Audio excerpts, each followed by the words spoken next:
मैं करण सिंह वैद, सोलन हिमाचल प्रदेश से। आज हम बात करेंगे डिप्रेशन पे, मानसिक आघात पे, या ऐसी सोच पे जिसकी वजह से हम अपने आप को बेकार समझते हैं और ये समझते हैं कि समाज में अब हमारा कोई महत्व नहीं रह गया और किसी को हमारी आवश्यकता नहीं है और हम जी क्यों रहे हैं। और इसी अवसाद से जो है इंसान ग्रस्त होकर अपना जीवन नष्ट कर लेता है और अपने आप को जो है असमर्थवान समझकर निष्क्रिय हो जाता है। ये एक बहुत ही दयनीय स्थिति है। आज पूरे विश्व में जो है 95% लोग जो है इससे पीड़ित हैं और बहुत दयनीय अवस्था में है, बहुत तकलीफ़ में है, बहुत दर्द में है। इसके मुख्य कारण है सेहत, व्यवसाय और परिवार। ये तीनों चीज़ें जो है हमारे जीवन में एक महत्वपूर्ण अंग है हमारे जीवन का और ये बहुत इम्पोर्टेंस रखती है, महत्व रखती है हमारे लिए।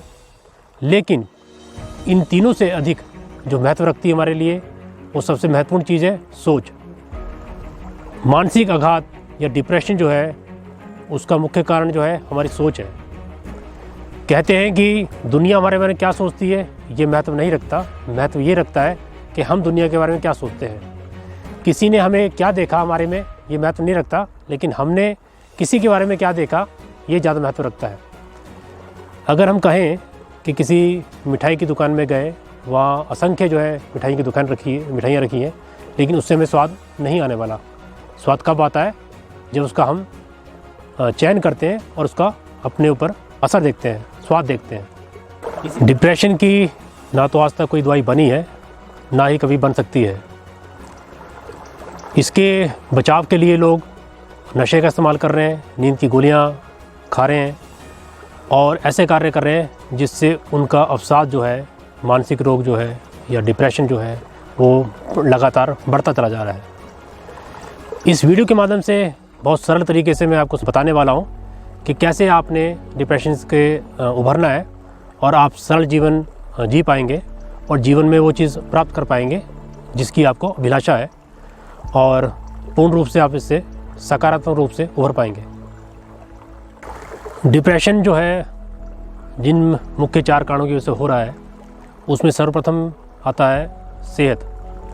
बहुत से लोग इसलिए दुखी हैं कि वो स्वस्थ नहीं है, अस्वस्थ है, या उनका कोई अंग शरीर का नहीं है या अन्य किसी शारीरिक अक्षमता के कारण वो दुखी हैं। तो ऐसे लोगों के लिए मैं बताना चाहता हूँ, संसार में परमात्मा ने जिस रूप में हमें भेजा है और जिस बीमारी के साथ भेजा है या जिस बीमारी के साथ हम लड़ रहे हैं वो हमारे लिए आवश्यक है। वो इसलिए क्योंकि उस रूप में हमने संसार को एक अलग रूप में देखा है या देख रहे हैं, उससे हम कुछ सीख सकते हैं, समझ सकते हैं और हर बीमारी का इलाज है और पूर्णतः संभव है। हाँ, ये ज़रूर है कि हो सकता है कि इलाज हमें भी नहीं मिला और हम समाज को देख रहे हैं, समाज हमारे साथ जो है अच्छा व्यवहार नहीं कर रहा है या हम पे ध्यान नहीं दे रहा है, तो आप उनसे दुखी ना हो। क्योंकि आज का जो समय है इतना भागम भाग का है, इतना दौड़ भाग का है कि हर किसी के पास समय ही नहीं है, अपने लिए समय नहीं है, वो आपके लिए या किसी और के लिए समय कैसे निकाले। ये अवस्था जो है बहुत दुखदायी है और इसका जो मुख्य कारण है वो आजकल का धन की ओर अग्रसर होना लोगों का ये है। हम इसलिए दुखी नहीं है कि हम अच्छा खाना नहीं खा पा रहे या अच्छा जीवन नहीं जी पा रहे, हम इसलिए दुखी हैं कि हमारा वो चीज़ें नहीं है जो औरों के पास है। उसको प्राप्त करने के लिए हम अपना सुखमय जीवन बर्बाद कर रहे हैं और अपनी सेहत थोड़ी सी ख़राब होने पे ये दुख मनाते हैं कि हमको ये पूछने नहीं आया, हमको वो पूछने नहीं आया, वो भी नहीं आया। जब आप ये प्रश्न करते हैं या इस तरह देखते हैं समाज में, तो आप थोड़ा अपने इतिहास में जाएं और ये देखें कि आपके पिछले पूर्व जन्म में जो तक अपने समय का जो काटा है, आपने 10 साल, 20 साल, 25 साल, 30 साल या 50 साल काटे हैं, आपने अपने मित्रों में, परिवार में, जानने वालों में, पड़ोसियों में किसी के बीमार होने पे कितना आपने उनका साथ दिया है, कितना उनका आपने हालचाल पूछा है या कितनी उनकी आपने धन के रूप में उनकी मदद की है। बहुत से आदमी जो है बीमारी में जो है असहज महसूस करते हैं और डरते हैं कि हमें बीमारी ना जाए। उसका कारण ये नहीं है कि वो डरपोक है या असहाय महसूस कर रहे हैं, उसका कारण है उनके धन की कमी है। वो सोचते हैं कि अगर बीमारी आ गई तो हमारा पैसा नहीं है, हम कैसे सर्वाइव करेंगे। और हम जब खुद बीमारी में आते हैं तब दुनिया से शिकायतें करते हैं, लेकिन जब दुनिया हमारे सामने तकलीफ़ में होती है, बीमारी में होती है, तो हम क्या करते हैं। आप देखिए आपके जीवन में कब आपने आखिरी बार किसी को डोनेट किया है ब्लड, किया भी है कि नहीं किया है, और मुझे उम्मीद है 90% लोगों ने कभी डोनेट किया ही नहीं है। और जहाँ डिप्रेशन की बात आ रही है, इसमें एक आध्यात्मिक पहलू भी बहुत ज़रूरी काम करता है। वो ये करता है कि अच्छा करेंगे तो अच्छा पाएंगे, यानी जो बीज बोएंगे वो फल खाएंगे। अर्थात अगर जीवन में आपने बीमारियों से दूर रहना है तो उसके लिए अच्छा खान पान जहाँ ज़रूरी है, साथ ही अच्छी सोच और समाज के प्रति अच्छा व्यवहार अति आवश्यक है। और ऐसे अवस्था में आप घबराएं ना। आपको चाहे जैसे भयंकर से भयंकर रोग है और कोई अवस्था है परमात्मा ने दी है, वो सर्वोत्तम है, बहुत बेहतर है, उससे लड़ना है हमने और बहुत जल्द जो है उससे हम उभर सकते हैं। आपने सोच पे ध्यान देना है, और हमने बहुत बार देखा है और बहुत बार ये प्रैक्टिकल देखा है। बहुत से रोगियों को बहुत भयंकर रोग थे, वो सिर्फ सोच के माध्यम से बिल्कुल ठीक हो गए, तंदुरुस्त होकर फिट हो गए। और इस पर एक अलग वीडियो हम बनाएंगे कि सोच के माध्यम से किस तरह बीमारी को ठीक किया जाता है। डिप्रेशन में बहुत बड़ी संख्या उन लोगों की है जिन्हें सही रोज़गार नहीं मिल पा रहा, या रोज़गार में बहुत समय से कार्य कर रहे हैं, उसका पूर्ण तरक्की नहीं मिल पा रही, उसमें जो आप चाहते हैं धन जितना आप चाहते हैं वो नहीं मिल पा रहा, या बहुत जो आपका व्यवसाय है उसमें बहुत अत्यधिक मेहनत है और वो संघर्ष आप नहीं कर पा रहे। इस तरह के बहुत सारे एक संख्या है लोगों की, बहुत बड़ी संख्या है जो व्यवसाय से जुड़े हुए हैं और अवसाद में है और मानसिक तनाव में है और डिप्रेशन के शिकार हो चुके हैं। ऐसे लोगों को मैं ये बता दूं कि व्यवसाय में जो है 95% लोग जो है अपने व्यवसाय से दुखी है, तकलीफ़ में है और वो नहीं करना चाहते लेकिन मजबूरी में कर रहे हैं। उसका कारण क्या है? उसका कारण ये है कि जो आपकी आवश्यकता है वो रोज़गार पूरी कर रहा है और आप रोज़गार के साथ, व्यवसाय के साथ अपनी ईमानदारी नहीं बरत रहे हैं, इसलिए आप दुखी हैं। व्यवसाय को आप सिर्फ एक धन पाने का माध्यम समझते हैं, उसको अपना नहीं समझते। आप सोचते हैं मैं किसी की नौकरी कर रहा हूँ, किसी के लिए काम कर रहा हूँ। ये आपकी सोच ही आपको जो है डिप्रेशन का शिकार बनाती है। सर्वप्रथम जब भी आप कोई रोज़गार करते हैं उसे किसी का ना समझें, किसी की नौकरी ना समझें, उसे अपना समझें और अपने लिए समझें। आज पूरे विश्व में जो है 1 से 2% आदमी जो है सफल है और वही सारे सुख सुविधाओं को भोग कर रहे हैं। उसका कारण क्या है? अगर आप उनके इतिहास देखेंगे, उनकी जीवनी देखेंगे तो आप पाएंगे कि उनके जीवन में बहुत संघर्ष था, अत्यधिक संघर्ष था, लेकिन उन्होंने अपने व्यवसाय से प्यार किया, प्रेम किया, उसे अपना समझा। जब भी आप कोई कार्य करें इसलिए ना करें कि मैंने धन पाना है, उसको इसलिए करें कि मैंने वो उसमें जानना है, उसकी जानकारी मुझे पूरी चाहिए, उसका मुझे पूरा अनुभव होना चाहिए और उसमें कोई ऐसा पहलू नहीं होना चाहिए उस रोज़गार के बारे में जिसकी जानकारी आपको ना हो, क्योंकि जानकारी ही आपको धन दिलाती है, आपको आपकी कार्य क्षमता नहीं दिलाती, आपको जानकारी धन दिलाती है। अब जब भी आप कोई नौकरी करने जाते हैं नई, तो पूछा जाता है आपको अनुभव क्या है। अनुभव का मतलब क्या है? आपकी जानकारी, आपको कितना उस बारे में ज्ञान प्राप्त है जो अन्य को नहीं है। आपको जितना अधिक ज्ञान प्राप्त है उतना ही आप धन अर्जित कर पाते हैं। तो इस ज्ञान को अर्जित करने का क्या तरीका है? पहली बात, अगर आपका ऑफिस 10 बजे लगता है तो आप 9 बजे जाइए, 9:30 बजे जाइए, 10 बजे कभी ना जाएं और 10:15 तो कभी जाए ना, सर्वप्रथम। दूसरी बात, जब वहाँ पे जाएं आप 8 घंटे काम करें या 6 घंटे काम करें, जितना करें भरपूर काम करें, सिर्फ काम करें।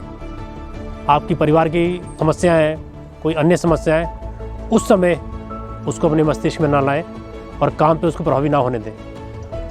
अपने साथ काम करने वालों पे से प्रेमपूर्ण व्यवहार करें और हंसमुख व्यवहार करें। अपने बॉस है जो, चाहे वो अच्छे व्यवहार वाला है या बहुत बुरे व्यवहार वाला है, उसका पूर्ण सम्मान करें और पूर्ण उसको आदर दें। किस रूप में? जिस तरह हम परमात्मा को देते हैं उस रूप में उसको आदर दें, सम्मान दें, क्योंकि आपका बॉस जो है वो जानता है जो आप नहीं जानते, क्योंकि तभी आपका बॉस है वो। तो आपने जो अपने काम में सीखना है वो उसी सीख पाएंगे। तो अगर उसका आप आदर नहीं करेंगे, सम्मान नहीं करेंगे तो कभी नहीं सीख पाएंगे। हो सकता है उसने आपको बहुत जानकारी दी है लेकिन आज का सम्मान ना करने की वजह से आपने उसको गौर नहीं किया और आज आप पीछे हैं और आप उसमें वो सफलता प्राप्त नहीं कर पा रहे जो आपको चाहिए। इसलिए सम्मान करना बहुत ज़रूरी है और जिसको भी आपके काम से रिलेटेड ज्ञान है, नॉलेज है, उसका सम्मान करें, उसको प्रेमपूर्ण व्यवहार करें, उसके साथ समय गुजारें और जितना आप समय गुजारेंगे उतना आप उसमें सफलता प्राप्त कर पाएंगे। मेहनत एक अलग चीज़ है लेकिन किसी काम को कम समय में करना एक अलग ज्ञान है। ठीक है जी। और सफल वही हैं जो बहुत सारे काम को कम समय में कर लेते हैं, बड़ी सहजता से कर लेते हैं और उसको बोझ नहीं समझते, क्योंकि उसमें वो महारत हासिल कर लेते हैं। तो महारत हासिल करने का एकमात्र तरीका है कठिन मेहनत। 10 से 12 घंटे अगर आप अपने काम को देंगे तो बहुत जल्द, अगर मैं कहूँ 1 वर्ष भी अगर आपने ऐसा कर लिया तो आपको वो कार्य जो है कार्य नहीं लगेगा, एक खेल लगेगा। और जब कोई खेल आप खेलते हैं तो मुझे नहीं लगता किसी बच्चे को खेलते हुए आपने दुख में देखा हो, तकलीफ में देखा हो या अवसाद में देखा हो या कहा हो कि खेलते बच्चा जो है डिप्रेशन में चला गया। ऐसा होना असंभव है और ये बहुत सरल तरीका है अपने व्यवसाय से जुड़ी समस्याओं से हल पाने का। ठीक है। तीसरा जो इसमें कारण आता है डिप्रेशन में, वो आता है परिवार। हम बहुत मेहनत करते हैं, जीवन जो है घर से बाहर निकाल देते हैं और ये चाहते हैं परिवार हमसे प्यार करे, हमें समय दे और हमारा महत्व जाने। लेकिन ये जब हम शिकायत करते हैं तो एक हम गलती कर रहे होते हैं। आप ये देखेंगे कि अगर आप पढ़ाई को बहुत समय देंगे तो पढ़ाई में आप महारत से कर लेंगे, बहुत अच्छी डिग्रियाँ प्राप्त कर लेंगे। अगर आप स्पोर्ट्स को, खेल को समय देंगे तो आप एक अच्छे प्लेयर बन जाएंगे, उसमें बहुत मान सम्मान मिलेगा आपको। और यदि आप जो है किसी अन्य चीज़ में समय देते हैं, मेहनत करते हैं उसमें, तो वो आपको मिलता है, उसमें भरपूर आनंद मिलता है, भरपूर सफलता मिलती है। इसी तरह हमारा परिवार भी है। आप काम ज़रूर करें, लेकिन जब आप काम से वापस घर में आते हैं या बच्चे हैं स्कूल से घर आते हैं तो इस चीज़ का ध्यान रखें, अपनी पढ़ाई की समस्या वो स्कूल छोड़ के आएँ या ऑफिस छोड़ के आएँ या खेल के मैदान में छोड़ के आएँ। घर आने के बाद आप सिर्फ परिवार का हिस्सा बने, परिवार को समय दें और किसी से भी झुंझलाहट से बात ना करें, बड़े प्यार से, मान सम्मान से बात करें और समय गुजारें। अर्थ से नहीं, बेअर्थ, यानी बिना मतलब के उनके साथ समय गुजारें। और ये बहुत ज़रूरी है आपके लिए। अगर आप समय नहीं देंगे तो आप जो है परिवार से कट जाएंगे और परिवार ये मान लेगा कि शायद आपको हमारी आवश्यकता नहीं है, जबकि आप ये सोच रहे हैं कि परिवार को हमारी आवश्यकता नहीं है।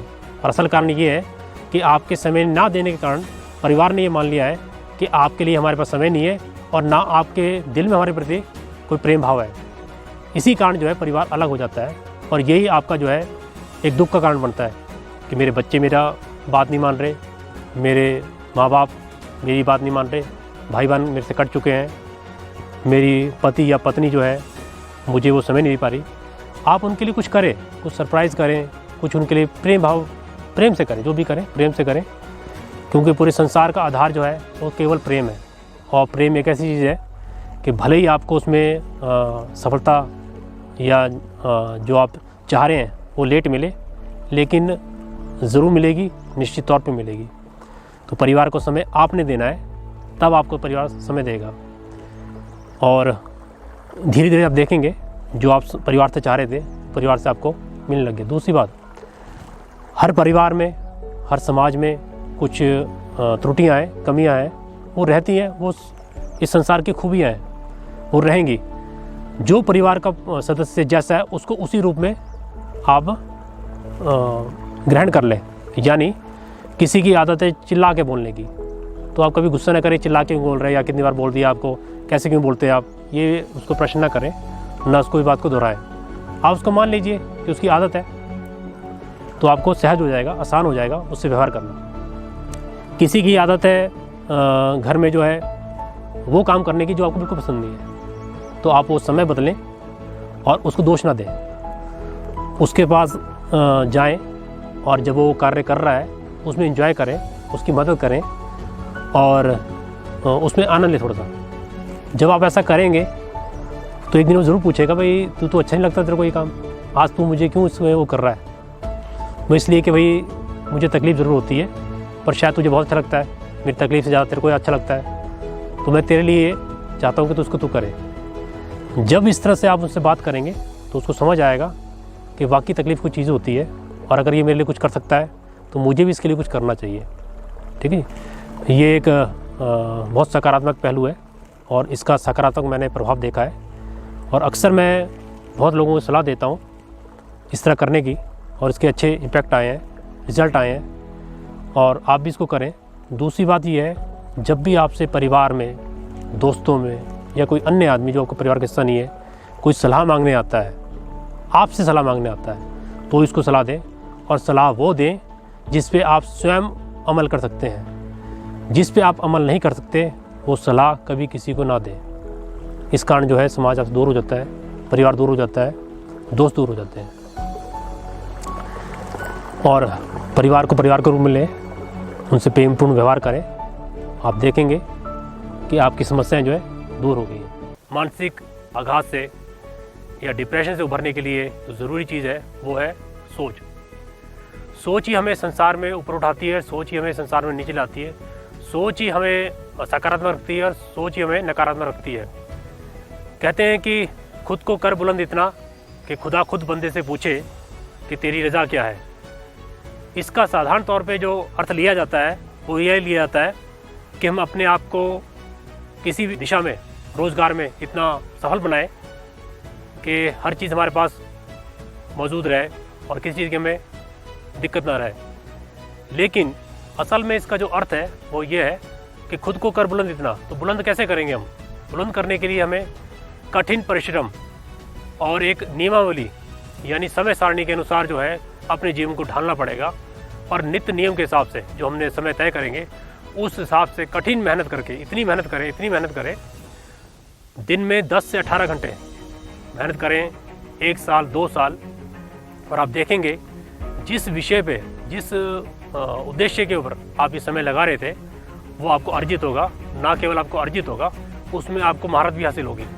और आप जो है जहाँ पहले आपकी तरफ ध्यान नहीं दिया जाता था, आपको इग्नोर किया जाता था, या आप जो है समाज से कटे हुए थे, और अचानक जो है आप समाज के एक हीरो, एक ज़रूरतमंद इंसान और एक महत्वपूर्ण शख्स बन जाएंगे। इसलिए कहा जाता है कि खुद को कर बुलंद इतना कि खुदा खुद बंदे से पूछे कि रज़ा क्या है। तो खुदा क्या मतलब क्या हो गया? वो संसार वाले, वो जितने भी जो आपको जो है इग्नोर कर रहे थे, वो सब आपको खुद पूछते हैं कि आप जो है क्या चाहते हैं, या आपकी खुशी किस में है, आपको खुश कैसा रखा जाए। इससे सारी मसला हमारी दूर होती है। लेकिन अब हमें फोकस किस पे करना है? हमें हज़ारों चीज़ों पर फोकस करने की ज़रूरत नहीं है कि हम अपने आप को शिक्षा में बेहतर बना लें, रोज़गार में बेहतर बना लें, अपने परिवार में अपने आप को बेहतर बना लें। आपको इतना कुछ करने की आवश्यकता नहीं है। आपको केवल और केवल किस पे फोकस करना है? अपने ऊपर, स्वयं पे फोकस करना है, और आपने अपने को बेहतर बनाना है। ठीक है जी? आपने देखना है कि क्या मेरे में कमियां हैं, क्या मेरे में दोष हैं, जिस वजह से जो है मुझे मेहनत करने में दिक्कत आती है, समाज में घुलने मिलने में दिक्कत आती है, या समझने में दिक्कत आती है। उस पर आपने रोज़ काम करना है। और अब सबसे पहले आप क्या करें? अपनी कमियां जो है वो एक पेपर पे लिखें, अपनी जो दिक्कतें हैं उनको पेपर पे लिखें, और 1 बाय 1 उन पे काम करना शुरू करें, और रोज़ करें। ये नहीं है कि आपने कुछ दिन किया, कुछ हफ्ते किया, उसका छोड़ दिया और आप जो है सफल हो जाएंगे या सकारात्मक हो जाएंगे। नहीं, ये एक निरंतर प्रयास है।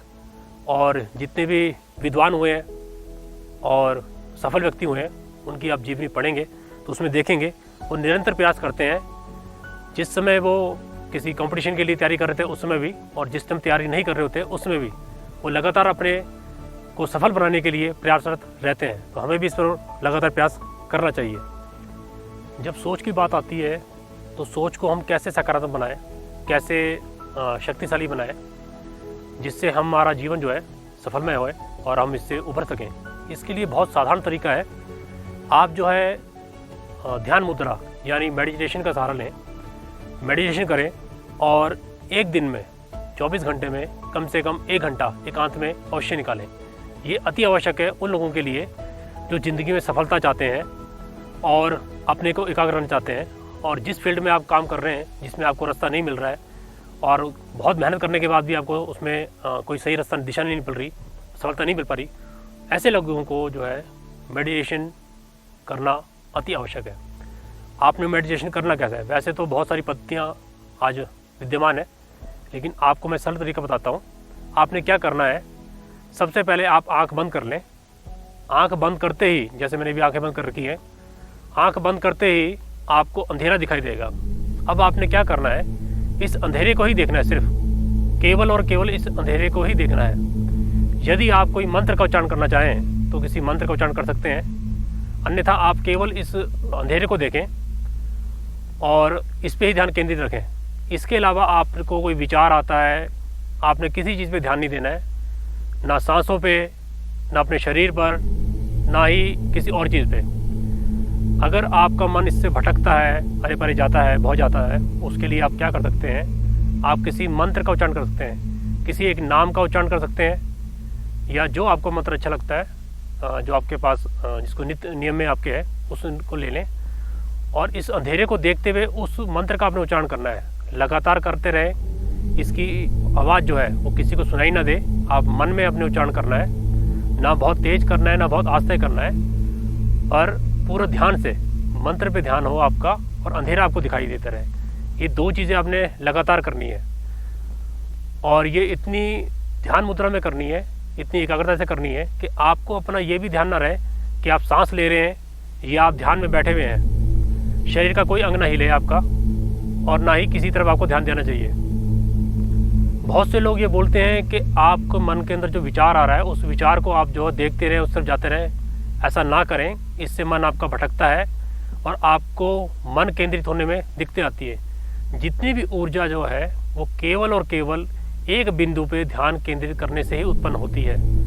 जब तक मन भटक रहा है, हमारा को ध्यान हमारा बाहर है, तब तक किसी तरह की ऊर्जा जो है आपको प्राप्त नहीं होगी और ना ही उसको आप अनुभव कर सकते हैं। तो सर्वप्रथम जो मैंने आपको बताया है, अंधेरा देखते हुए किसी मंत्र को उच्चारण करें, ये सबसे सरल विधि है ध्यान को केंद्रित करने की। और दूसरी बात, जिस समय आप ये ध्यान कर रहे हैं उस समय किसी काम, किसी भी सोच को अपने ऊपर हावी ना होने दें और ना ही उस पर ध्यान देने की कोशिश करें। ये बिल्कुल फ्री होके आपने केवल और केवल 1 घंटा ध्यान को ही देना है। ये शुरुआत में आप इसको 15 मिनट से शुरू कर सकते हैं, फिर इसको आधा घंटा दें, फिर इसको 45 मिनट दें और फिर 1 घंटा दें। कोशिश करें एक बैठक में ही आप 1 घंटा समय निकाल सकें। इसका रिजल्ट तब बहुत बेहतर आता है अगर आप बिना हिले डुले 1 घंटा एक मुद्रा में बैठ सकें। इससे होगा क्या? इससे क्या होगा, आप देखेंगे 1 या 2 महीने बाद, लगातार आप अगर 1 घंटा कर लेते हैं तो 2 महीने बाद देख पाएंगे जिस विषयों पे या जिस कार्य पे आप ध्यान फोकस कर रहे थे और आपको कोई अच्छा परिणाम नहीं आ रहा था या आपका मार्गदर्शन नहीं हो पा रहा था या कोई रास्ता आपको नज़र नहीं आ रहा था, वो आपको आना शुरू हो जाएगा और आपकी राहें, आपका रास्ता धीरे धीरे बहुत सरल हो जाएगा। और ये बहुत अपनाया हुआ तरीका है, बहुत वर्षों से इसको अपनाया जा रहा है। और जहाँ बैठक की बात है, हमने इसको 5 से 6 घंटे तक किया है लगातार एक बैठक में और बहुत ही अद्भुत इसके रिज़ल्ट है। जिन लोगों को इसमें कोई दिक्कत या समस्या आती है वो शुरुआती तौर पे होती है केवल और केवल, धीरे धीरे अभ्यास करने से ये सारी समस्या ख़त्म हो जाती है और एक अच्छे नतीजे में हम पहुँच पाते हैं।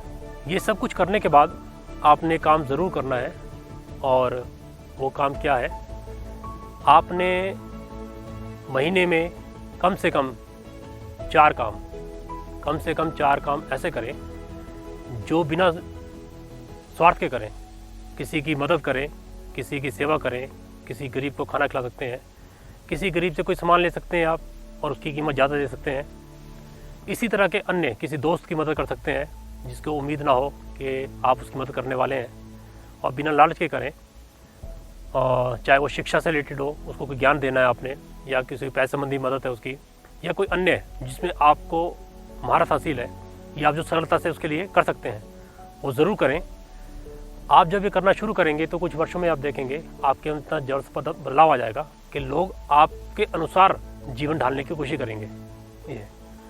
और इससे हमारी एक सकारात्मक ऊर्जा अंदर पैदा होती है, जिससे कहते हैं कि जो बीज बोएंगे वही फल खाएंगे। तो इसका मतलब ये भी हुआ कि अगर हम समाज के प्रति अच्छा करेंगे तो हमें आने वाले समय में जो है उसके अच्छे फल परिणाम मिलेंगे। और बीज केवल एक होता है, लेकिन जब फल, उसका वृक्ष तैयार होता है और फल देता है तो हज़ारों की संख्या में कई वर्षों तक देता है। इसी तरह आप अच्छे बीज बोना शुरू कीजिए और देखेंगे सिर्फ और सिर्फ कुछ महीनों बाद ही आपको अच्छे परिणाम आने शुरू हो जाएंगे। कोई अन्य डिटेल चाहिए, जानकारी चाहिए, या आप किसी विषय को खुल के जानना चाहते हैं और जानकारी चाहते हैं, अधिक जानकारी चाहते हैं, तो आप कमेंट डाल सकते हैं। जिस विषय पे कमेंट ज़्यादा होंगे उस विषय पे अगली वीडियो हम आपको बनाएंगे आपके लिए, और आपको भविष्य में वो दिक्कत दोबारा सामने ना करना पड़े, ऐसा प्रयास करेंगे। सर्वप्रथम किसी भी कार्य को करने से पहले आप जो है बिना संकोच के, बिना प्रश्न के करना शुरू करें। और हमने अक्सर देखा है जिस विषय पे लोगों के प्रश्न ज़्यादा रहते हैं, शंका ज़्यादा रहती है, उस पे लोगों को सफलता जो है नहीं मिलती, असंभव है। इसलिए आप जो है निश्चिंत होकर जो मैंने आपको तरीके बताए हैं उस पर प्रयास करें। और 2 से 4 महीने करने के बाद अगर आपको किसी विषय में सफलता नहीं मिलती है, कोई दिक्कतें रहती है, तब आप जो है उस पर प्रश्न करें तो बहुत बेहतर रहेगा आपके लिए। और फिर भी अगर कोई आपको लग रहा है कि विषय जानकारी कम दी गई है तो आप उसमें कमेंट डाल दीजिए ताकि अगला विषय जो है आपके लिए चयन किया जा सके।